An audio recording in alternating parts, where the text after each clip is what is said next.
Well, we're pleased to have Cheng Yao Fan. She's a founder of Pi Network. Cheng Yao, thank you so much for joining us today. Thank you for having me.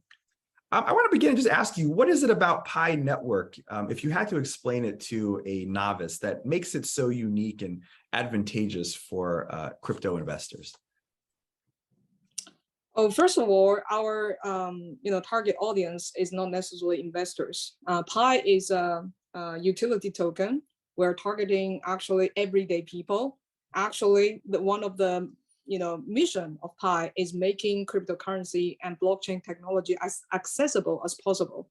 And accessibility includes that how can we minimize the barrier to entry. Barrier to entry includes financial barrier to entry, which is referring to the investment part. That's part of the reason why Bitcoin is hard to enter later, because it's so high. It requires a lot of money to enter for many ordinary people.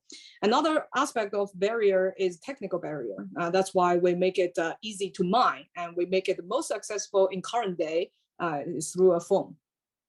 Great. So as I understand it, the Pi coin can only be mined on the Pi network. So why would I want to mine that coin instead of just the Bitcoin, which is the one that everybody and their mother wants to be in? Well, to follow from my last answer, basically the two reasons. One is it's free. Everyone, as long as you are willing to make contribution to this network and ecosystem, can participate. Second thing is easily done. You don't necessarily require some knowledge about computer science in order to set up a node, understanding the consensus algorithm in order to mine like Bitcoin. And you also don't need to spend a lot of money for your electricity to run Bitcoin node. So that's why it's easier to mine. I want to come back to that point about energy because it's a very interesting one. Talk to me a little bit about the utility of the token. So if I mine it, what's the benefit to me as a user and a miner? So the vision of Pi is to actually building an ecosystem that is having different kinds of goods and services that are available to be purchased in Pi. And what type of goods and services? It's not just like the goods is not just the investment, the product. The goods are just like the Web2 type of goods and services, meaning that it helps you bring you convenience or fulfill a need of yours that is outside of this lens of investment. It's literally for practical benefits than just a return, understanding of a return. Gotcha. It makes sense. It makes sense. Have you raised any funding, and how do you make money? We, as you know, the Pi network is free to mine. So in terms of the token side, we decided to give 80% of our supply for free to mine by everyone, and the 20% is goes to the core team. And out of all the coins, we have never sold any coin. Probably this is one of our effort to make it as compliant as possible. We have never run any ICO. We have never sold any token. To support the business, we are running it just like any other Silicon Valley tech startup, that we raise some funds on equity to support the operation of the company. Gotcha. I want to go back to your point about energy, because last week, New York lawmakers passed a bill to ban for 2 years certain kinds of Bitcoin mining that uses energy sources that are bad for the environment. It's now waiting a final signature from the governor of New York. A lot of folks are looking at that story as kind of a barometer of what might happen, in the rest of the country by other states. Do you think that's a good move, and how do you think that affects Pi Network, especially your point earlier about lower energy usage? Well, its impact on Pi Network is, I guess, it's not necessarily directly impacting us because we're completely using a different type of consensus algorithm that is different from proof of work. We're using, a federated Byzantine agreement, by which I mean it's relying on a trust graph instead of energy. So this consensus algorithm relying on a trust graph to dynamically form quorums, which is a subset of the nodes. And inside the quorum, nodes are sending messages to each other in regard to whether they think this transaction is true or fraudulent. And then this consensus algorithm can reach finality of making a decision, okay, to make that determination for the determination for the network and write it on the ledger. So based on what I described, it's relying on a trust graph, which is why what all these mobile phone users are contributing to. And that's why they're mining, the mobile miners. And then relying on that, the nodes are making decisions by transacting, messaging each other about their agreement or disagreement. By saying that, you can understand that any laptop today are able to be online and being able to message each other on the internet. So that's why by nature, this algorithm doesn't necessarily rely on energy. And that is the fundamental reason why Pi Network is not consuming a lot of energy like the classic proof of work consensus algorithm. Understood. Final question, Pi Network has a huge following worldwide. To what do you attribute your success, and what is needed to further amplify the presence of Pi Network in the United States? Well, we are actually, because I guess our headquarters, a big part of our team are actually located in US. US is actually one of the biggest community of Pi Network. However, Pi Network is a world project. Actually, we have over 230 countries distributed users from pioneers from all over these countries, almost every region of the world now. We are, not necessarily trying to increase a certain population because it's a world project, but in order to build on top of, to grow in every region, we need to basically continue cultivating more utilities, continue to build our community, continue to bolster our sense of identity of being part of the Pi Network. And it's from the bottom layer, the blockchain layer, the social structure layer, the cultural layer, all three layers as a full stack of building a full vibrant ecosystem of Pi Network. What a fascinating company that you've built, and we thank you for sharing some of the insights with us on what you're working on, how it works, and your thoughts on its future growth. Shengyu Fan, we thank you so much for taking the time and joining us today. Thank you. Thank you. Okay. Well, we're pleased to have with us this afternoon Nicholas Kokolas. He's the founder of Pi Network. Nicholas, welcome to our program. Thank you very much for having me. I'd like to begin with, kind of your thought as to what is it about Pi Network, if you had to explain it to a novice, that makes it unique and advantageous for crypto investors, crypto miners. What's unique about it? Thanks for this question, Dorian. So Pi is really accessible to everyone out there.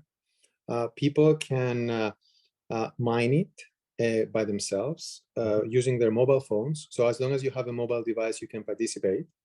And then once you have mined it, and eventually, especially when we migrate everyone to the mainnet, which we can talk about it later, then you can use that currency to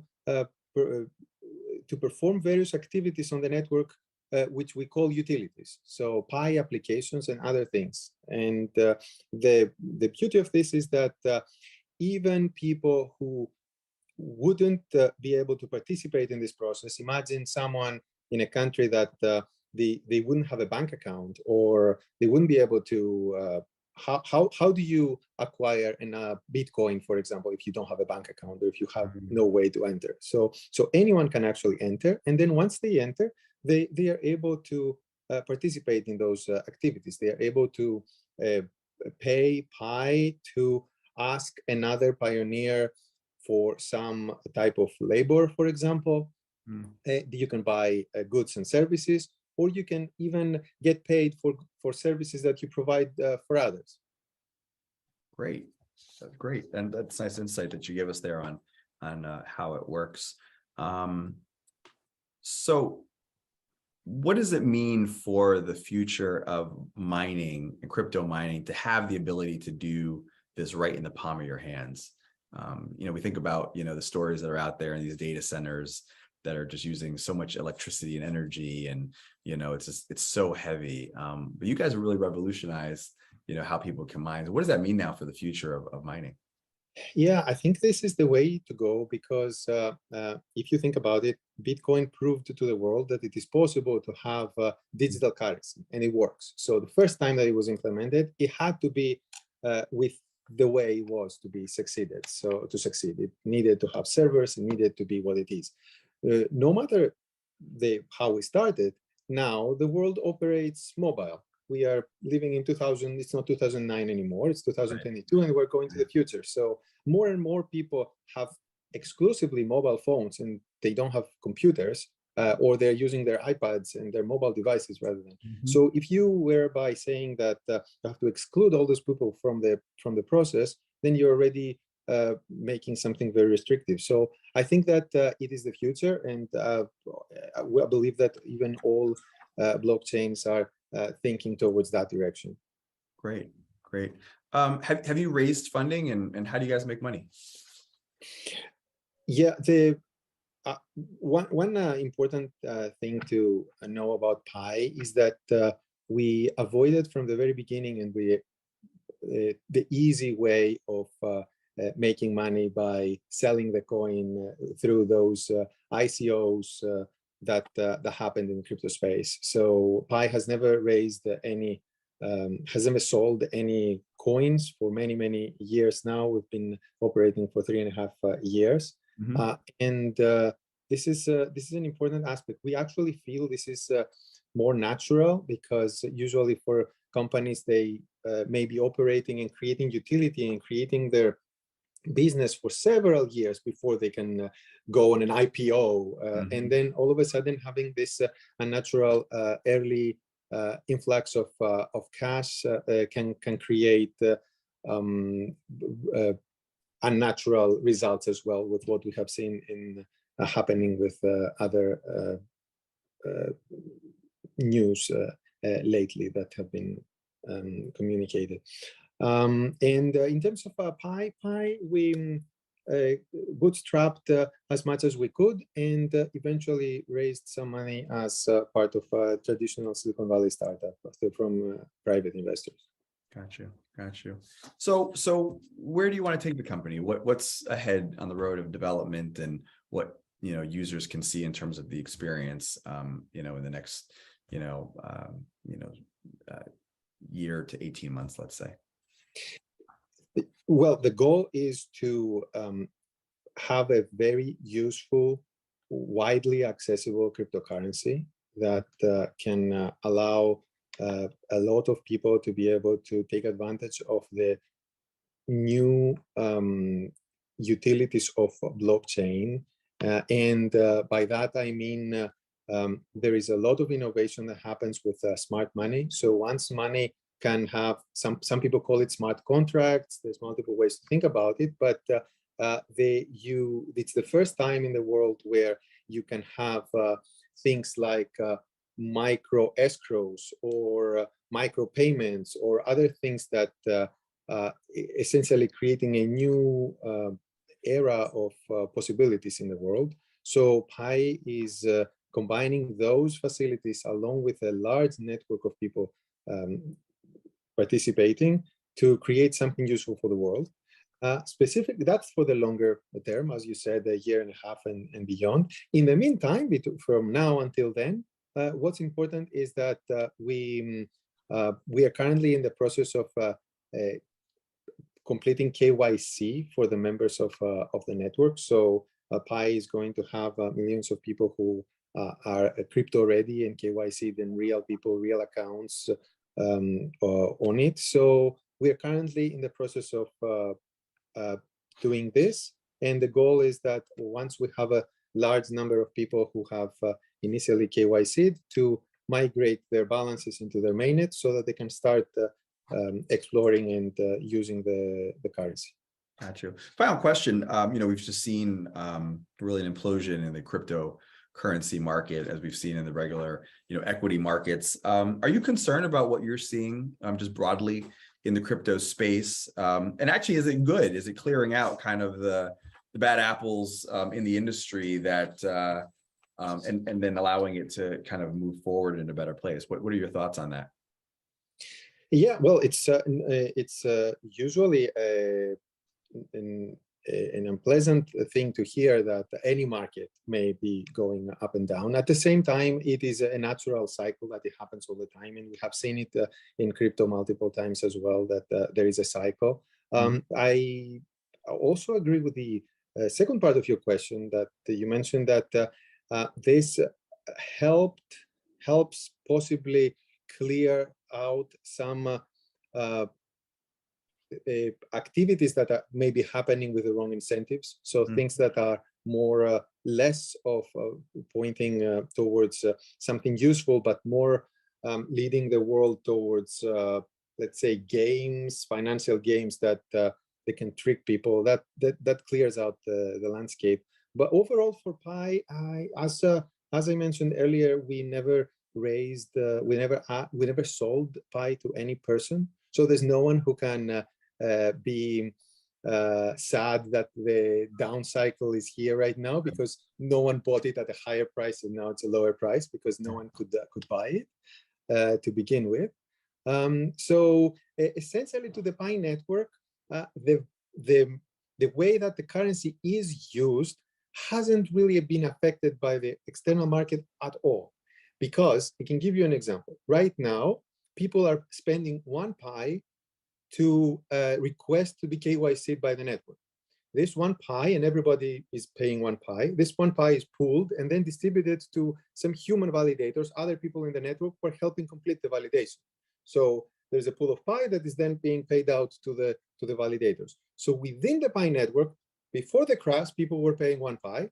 During the crash, they were still paying 1 Pi, and after the crash, they're still paying 1 Pi, and they're getting paid the same amount that the validators they would. So there was completely no effect at the moment. So now in the future, of course, we all live in a connected world, right. And we don't necessarily, it's not necessarily always going to be living in a vacuum, but that's the current situation. So what's a Pi worth? I'm curious. So Pi is worth what the pioneers make it worth. So in this specific case, that I described, you need to spend 1 Pi to get yourself KYC'd, and that 1 Pi is distributed back to validators, depending on how many validations are needed for each validation. Great. Well, Nicholas Kokalis, we're grateful to have you with us today. Thank you so much for your time. Thank you. All right.